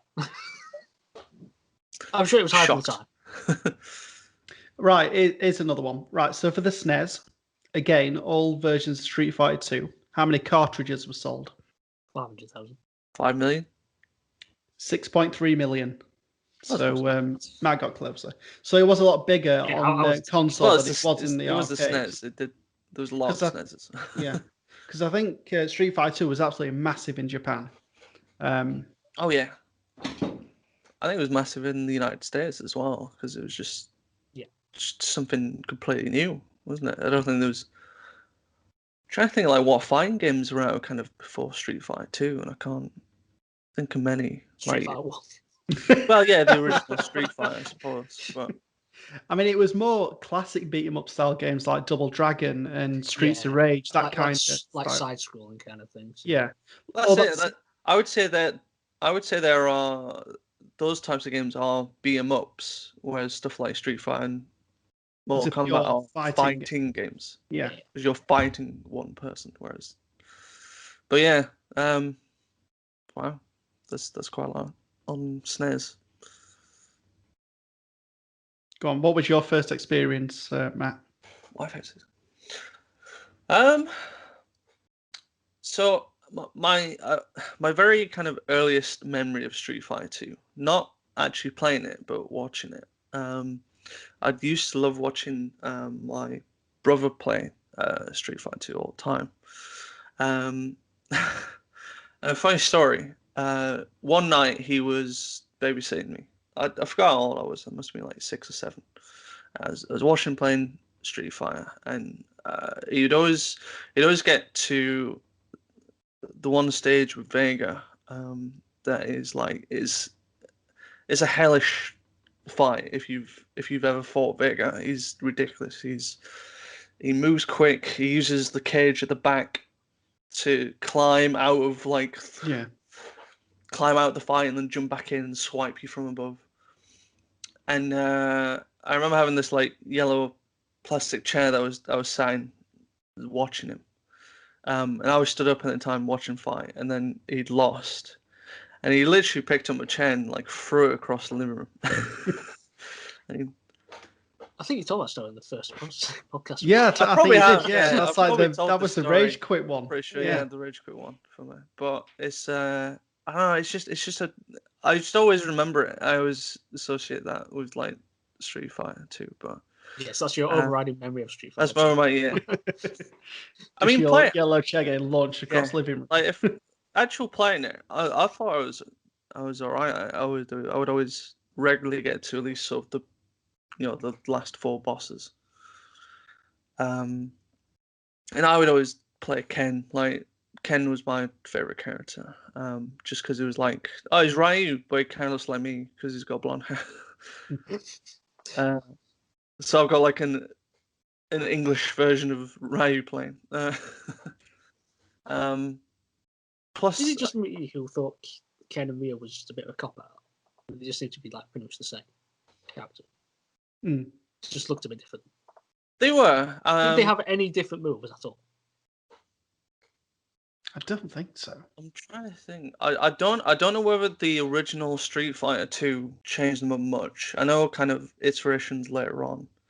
Those sort of changes of like, I think Ryu's Shoryuken was a little powerfuler. Ken's Senpat spinning kick would last longer. I think Ken moved slightly quicker than Ryu as well, but they weren't until you get later on where like negligible. Yeah, negligible changes. Until you go into later on Street Fighters where they really kind of change the styles up a little bit more noticeable. I don't think there was that much difference. Because Ken was in the original Street Fighter as well, but you never got to play him. He was always player 2. You always played as Ryu in the original Street Fighter. So, but I don't think there was that much difference. But I mean, all the other characters were wildly different to those two. Yeah. Oh yeah. I mean, what I liked about that is that I think every character in it played up to the stereotype of the country they was supposed to represent. Although I'm a bit confused about Blanca. I don't know. I'm not quite sure he was supposed to stereotype. Is that what civilians are like? Confused. No, but most generally, Zangief, the Russian, the massive dude. Really. Yeah. All the hair everywhere. Guile, the American Armed Forces guy. Because like always with his comb. The backgrounds, they sort of like represented. Things as well, isn't it? Yeah, so like with Guile, he had like the US forces base behind his. He had like a fighter jet behind him and that kind of thing. Yeah. I liked. I think my favorite stage is when they had some interactive within them, a little bit. So like with Guiles, like at both ends they've got this like crate where if you like you can kick them into that and destroy it. Destroy the crate. That was kind of cool. I just thought the strangest character that I fought against was E Honda. I mean, with the weird arm thing. Yeah, that's like. It always catches me off. Like, he was always the worst to fight if you like Ryu or Ken, because he could block the fireballs as well, just doing that, because he just knock them out. It's like, now I've got to try and somehow get to you with your massive arms. Do you know what the E stands for in E Honda? Is that what his first name is? Enzo. Japanese. It's not going to be a Japanese name, is it? It's going to be Ian. Ian. What began with E? E. Oh, that's well. Sorry. No, I can't think of it. Edmund Honda. Never would have got that in a million years. How Japanese is that? Yeah. Actually, he might have been my favourite character, actually. I thought quite funny. I liked his stage as well. His stage was nice. Oh, in the like a Japanese bathhouse. Yeah, Japanese bathhouse. Like the sumo wrestling. It starts with like the women running out, don't they? And then it's got like a picture of Mount Fuji in the background. That was cool. I always liked that. Wasn't that one where like if he wins, like there's like a Japanese guy gets painted on it or something, doing like a bit animated. Yeah, showing something. Yeah, it's like oh. I watched a long play of it earlier. Some guy just played the entire game and did it perfect in every round, including the bonus stages. Wow. Those bonus stages were really fun as well. I liked just beating up the car. Yeah, everyone remembers the car, don't they? Everyone remembers the car. The barrels were annoying though. It makes no logical sense, the whole car thing. Well, yeah, because that's just... Did that in real life, that's it. Yeah, it should have been broke. But... And what was the other one? One with barrels. Yeah, one of the barrels, so like they roll actually, from top left, top right, and then like they drop down, you have to hit them. Yeah, you have to smash the wooden barrels. Yeah. And then there's one in the later stages, isn't there? When you come to doing the bosses. You have to kick flaming barrels that are arranged in like a pyramid formation. Yes. Yeah, no, I remember that one. Which looks like the easiest one, if you ask me, but I don't think it was. I don't know. Maybe this guy just made it look easier. Because I was never good enough to reach that stage, so well, I don't think I barely even reached the first one with the car that much. Speaking about the bosses, do you know the names of them all? Can you list them off? Balrog is one of them. Balrog, yeah. He's the boxer who's set in Las Vegas. Yes, so he's the American boxer, yeah. There's some guy in Thailand. I know that. His name. No, it's alright, keep going. I'll list them off once we finish. And there's M. Bison, of course. Yep, M. Bison, the final one. Was the 3 or was Who was his stage? His stage was in Thailand as well, or was it India? I don't know. I forget because it's got the bell, and I think in the backgrounds there's the monk. Yeah, it's like he's got like his around a pagoda or something. Something like that, isn't it? Because his stage is quite interesting as well. Because at the both ends of them, there's these like golden statues that if you obviously knock them as well. Interesting fact is due to the technical issues that they had limitations at the time, each character was going to have like an introduction at the beginning of the fight, but because they were so limited, he only ended up keeping it for M. Bison, where he had his cape on. Yeah, it comes in with the cape, doesn't it? Yeah. That's interesting. Have I missed one out? Have we done Balrog? Yes. Balrog was the first one. Vega. Vega, that's the one. Cool. Vega, yeah. So the one in my infamous yellow chair story. Yeah. The Spanish bullfighter. I can't remember the Thai guy. That was Sagat. Sagat, that's the one. Yeah, the one with the eye patch. And the scar across his chest that he got from Ryu, actually, based off the first game, apparently. Because in the first Street Fighter, the final boss is Sagat. And it's meant to imply that Ryu gets. I'm trying to remember the actual story. It's really nothing to do with Street Fighter 2, but it's meant to be like he goes into this like dark state and gives him like a Shoryuken that like slices his chest. That's where he gets his scar from, apparently.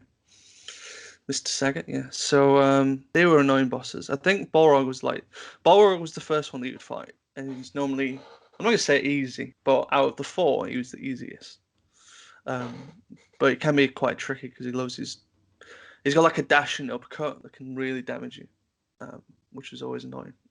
He telegraphs it though, so if you see it coming, it's quite easy. And then Vega was the next one, who's the annoying Spanish bullfighter with the claw for reasons. Yeah. And the mask.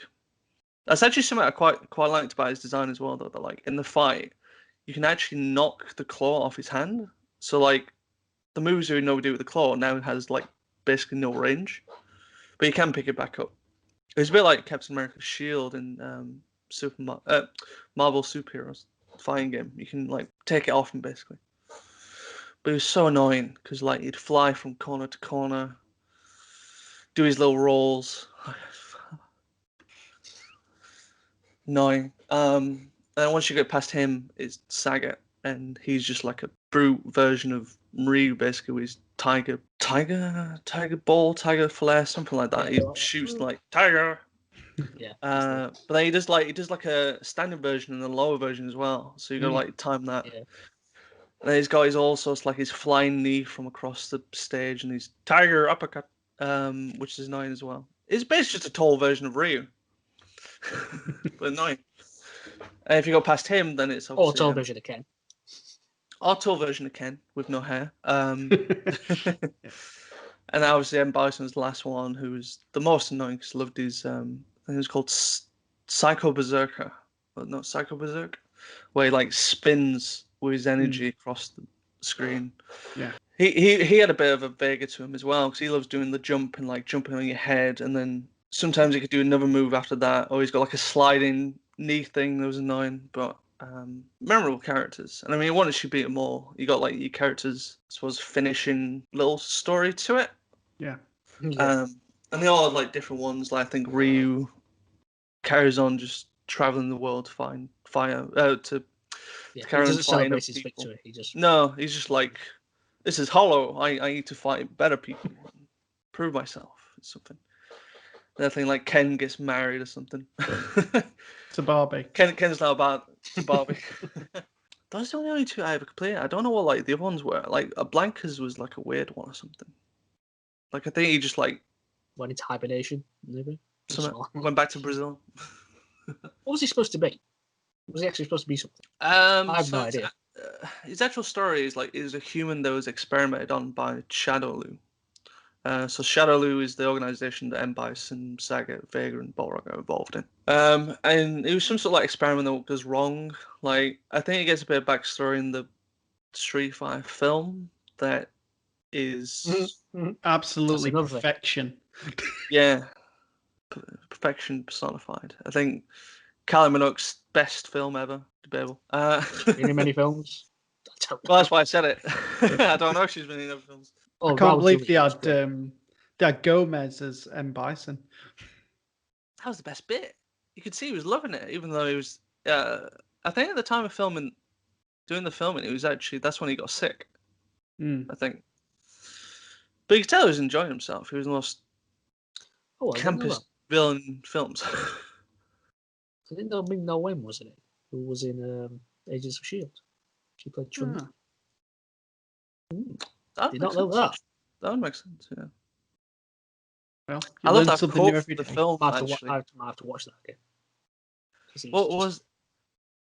Can anyone remember that quote from the film where she's trying to kill him by something, and she was like, "You killed my father," or something. He was like, "On that day, it was tragic for you, but for me, it was another Tuesday," or something like that. It's so ridiculous, but it's like, yeah, you can see he's enjoying himself.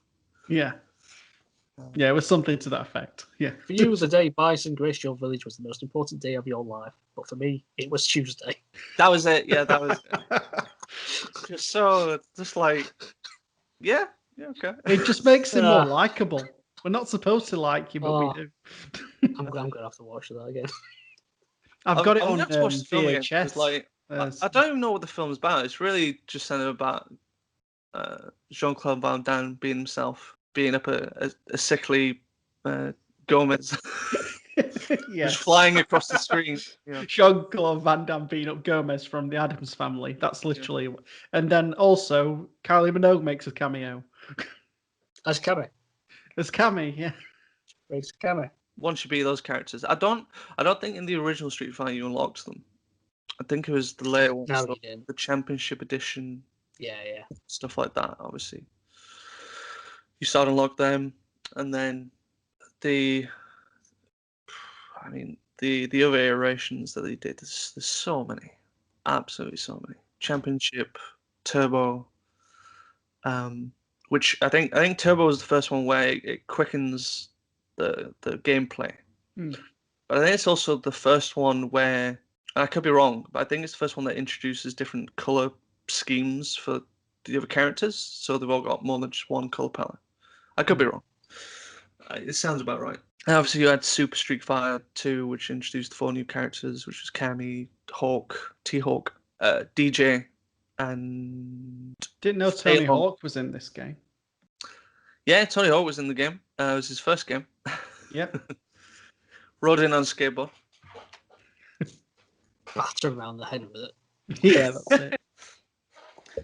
His finishing moves like the Finish him. Oh, wrong franchise. 900 just lands on top of him. Yeah. 900 lands on top. Yeah, that'd be hilarious. But yeah, I mean, Street Fighter 2 has a massive legacy in the arcades. Obviously, I suppose in the US it grew the Fine community really from there.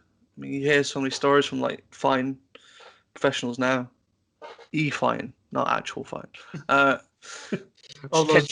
Ken Shamrock coming in. I was inspired by Zangief, but yeah, it just grew from there, didn't it? Massive. Don't really know what else to. I remember when this was the same with Mortal Kombat actually. It's back in the Chapel St. Leonard's arcades that I used to visit. Again, I remember exactly where Street Fighter 2 was. It was on the back right wall towards the back, on like a slanting wall. It was like bang in the middle. It's like everyone used to just pile around it when anyone was on it. And I think it was probably the game that it really popularized the like multiplayer in the arcade. I think. Yeah, definitely. So obviously, you'd have like 2 people going up against each other a lot of times. Very rarely did I see people playing it single. A lot of people just like trying to beat each other up. One-upmanship and all that. And it used to get some right crowds when I was there. And I used to like feel sorry for the people who wanted to play the games that were next to them. They just have like big crowds around them all. Oh, yeah. Yeah. Nobody wants to watch Puyo Puyo or whatever you're going to play. Good times. I miss those days. Maybe one day we'll get back to the arcades and have a go. One day, yeah. I'll teach you both how to play. Oh, thanks, Matt. You're all heart. It's all right. You'll teach us by beating the crap out of us. Yeah, we've got to earn that victory, Mark. We'll just go off and play something else. Yeah. Soul Calibur, anyone? Well, that's it. You absolutely dominate me when it comes to like Soul Calibur and Killer Instinct. I think we played Killer Instinct once as well. I've got no clue how to play Killer Instinct. I turned to Bone Bashing then. But yeah, I've never been any. Oh, Primal Rage. That's Primal Rage. Yeah, that was good. I had that on the Mega Drive. Anyway, we're going off topic here. Yeah, we are. So we're talking about all the beat 'em ups. Yeah, a game for another day. So I was going to mention one interesting fact about Balrog and M. Bison that you might know, you might not know, was that in Japan, those are actually reversed for their names.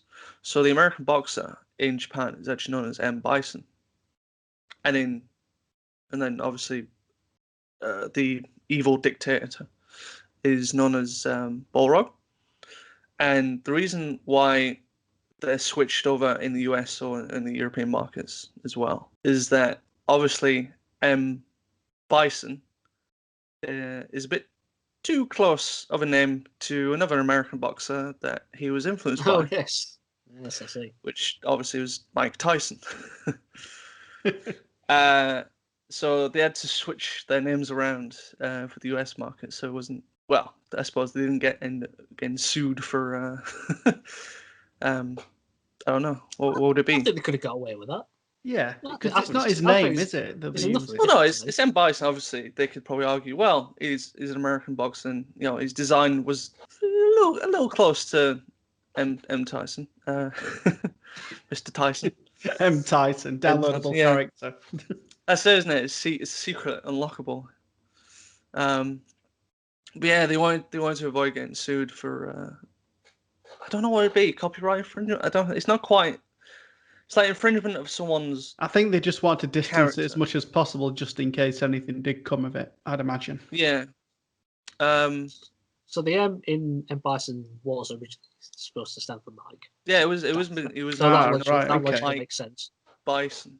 But in the West, they've not originally actually addressed it properly. But it has been mentioned that in the Street Fighter Alpha 3, it mentioned that it was Master Bison. To try and get around that. So retconned it. Well, I mean, I think since probably Alpha 3, I think even Japan's like swapped it over now. So it's like, yep, no, he's now M. Bison. The other one's just get too confusing. Yeah. Well, that's it. Plus, it was in the film, wasn't it? So. Yeah, no, there's the film. So it's canon. That's it. Yeah. I noticed there was a animated film as well. There was, yeah. Not watched it, but I'd like to give it a shot. I watched it. I remember hunting it down as a kid at the VHS for it. It's on YouTube. I wouldn't be surprised. It's probably Capcom's probably put up. I quite liked it because it really kind of delves into like the backstories of the characters in there. So like I think I don't think it's the first time he appears, but like for Ryu's story, it's all about controlling the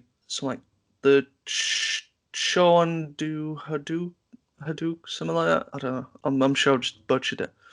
But it's like basically like the dark arts of like what he studies is what the character Akuma embraces. Like he's like the darkened embodiment of what they learn, and it starts to like that's what starts kind of taking over him in the original Street Fighter. That's where he kind of gives Saga his receipt and scar. But it's actually a pretty decent film. I do like the story because it's all about Bison wanting to control a new body because his body's starting to fail him due to the powers that he's got, and he tries to take over Ken in a way. So it's an interesting fight between like a dark Ken and Ryu that they end up fighting. But like some of the subplots behind it as well is interesting because you got like Chun-Li and Guile are trying to investigate what's going on. Cammy does some sort of US ambassador assassination and suddenly doesn't know why she's doing it because her whole backstory is. Cammy for me has the most interesting backstory, but it's also the most convoluted one in that she backstory. That's what you like about Cammy, is it? Backstory. Yeah. Well, backstory. Maybe the back. Anyway, so like her whole thing is that some she's nice shoulder blades. She's actually some sort of clone of M. Bison, and she was actually like That didn't go well, then. Yeah, Worst she was clone developed ever. for like a new body for him, but like someone rescues her and she ends up getting some sort of amnesia. And I don't know. It's one of the more interesting backstories. Like Ken's just like, I'm American, I was rich, I wanted to do what Ryu did, and then found out I couldn't do what Ryu did, so I'm just gonna now have my own family. But As you do. yeah, if I'd employ anyone to watch that, I'm animated film. I'm going to give it a watch. It's Yeah. free available on YouTube. I'm totally down for it. I was intending on watching it, but I never got around to it. Yeah, it's certainly better than the live action one. But they also made an American series out of Street Fighter 2. There's something like Street Fighter 2 V, I think it's called. But I'd implore people not to watch them. Just because, Not very good. no, the animated style's a bit, and then the story as well is a bit. I'm just looking at this now. It had 2 seasons, 26 episodes. Yeah. The animation style looks a bit like. Do you remember watching X-Men in the 90s or early 2000s on Fox Kids? Yeah. It looks a little bit like that in terms of its animation style. It Yeah, ran but it's done from worse. 95 to 97, so it's probably about right in terms of the look. Yeah. Yeah, but at least the animated X-Men was good. And Well, it has like the best theme tune out of all animated cartoons. I'll fight you for it. Whoa. Iron Man. Whoa. Teenage Mutant Ninja Turtles. No. Just Iron Man Yes. sweating with a hammer. It's the most manly thing you've ever seen. What? Iron Man sweating with a hammer? Where did I come from? Yeah. That's the opening. So the Iron Man cartoon. It's not as good. It's the theme's not as good. I don't care. Right. We can fight this out later. Yeah. We'll do this later. We'll fight it in Street Fighter 2. Yeah. Which one? Turbo. No, the latest one, Super Street Fighter 2 Turbo Remix. It's getting so complicated now. I don't know what any of these. What are these words? I think that was the last one. That was the very last, I think, Street Fighter 2 that was made, and that was it was a remaster in sorts, because it's the guys who did the Udon comics recreated the artwork for Super Street Fighter 2. So, and it was out. I think it was out for Xbox 360 and PS3. I actually got quite good enjoyment out of that, because I had a mate that I'd regularly play with. And we'd trade wins back and forth. I enjoyed it. That one was pretty good. Well, there you have it. Street Fighter 2, the World Warrior, into the Video Game Hall of Fame. Takes its rightful place alongside Mortal Kombat in our beat-em-ups. So, if you enjoyed listening to us, please consider tuning in next time. We release bi-weekly on Tuesdays. You can visit our website at jokingdolphin.com, where we post blogs on the Hall of Fame. Also, feel free to follow us on all social media platforms to continue the conversation. You can find Joking Dolphin on Facebook, as well as on Instagram and Twitter at Joking Dolphin. We're also on YouTube, where we post this very podcast. And until next time, thanks for listening. Ta-ra! See ya. Bye.